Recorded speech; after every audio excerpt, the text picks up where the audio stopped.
Imagine a factory floor where everyone is working hard, but no one knows what they're actually building. People are running in different directions, energy is burning, and resources are completely wasted. Then, someone steps in and points to a single finish line. Suddenly, all that chaotic movement aligns into a unified, efficient effort. That finish line is a business objective. In simple terms, an objective is a clear, measurable target that an organization actively works towards. Setting these targets serve a few crucial purposes. First, they provide clear direction. Every department, manager, and employee knows exactly where they are heading. Second, they motivate people. Having a defined, tangible purpose to strive for is incredibly powerful for keeping a workforce engaged and productive. And third, they give management a baseline. You can't assess overall business performance if you don't have a starting point and a clear goal to measure against. Here is a quick exam tip on measuring your own performance. Make sure you check your question paper instructions and allocate your time sensibly.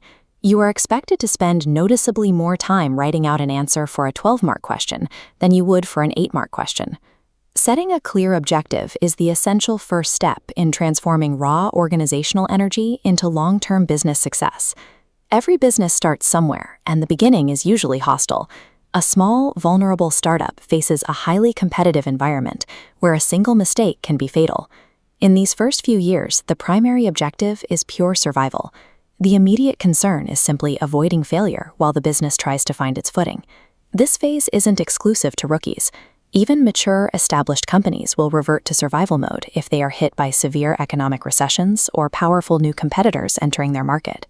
But let's say our startup defeats those initial threats and becomes firmly established. The target naturally shifts. The business moves its focus to profit. Achieving a profit is essential for rewarding the owners for taking those early risks, and it provides the cash needed to finance further growth. Let's look at how that is calculated. As this diagram shows, profit is the total income of a business, often called total revenue, minus its total costs. Another quick exam tip: do not assume that making as much profit as possible is always the default objective.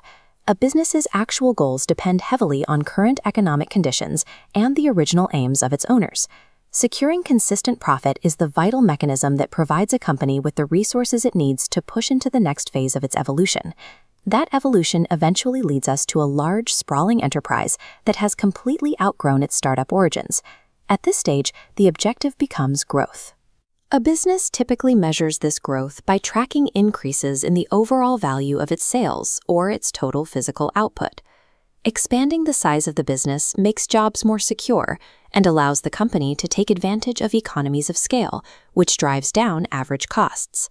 This pursuit of expansion naturally sets up the final major private sector objective, capturing market share. This pie chart represents all the sales within an entire market.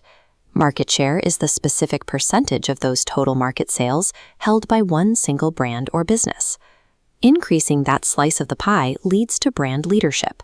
When a company dominates a market, retailers are effectively forced to stock their products, giving the business enormous leverage over pricing and placement.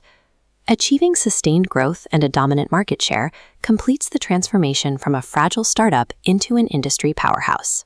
Zooming out to look at this entire life cycle, it becomes clear that it is highly unusual for a business to maintain the exact same objective forever.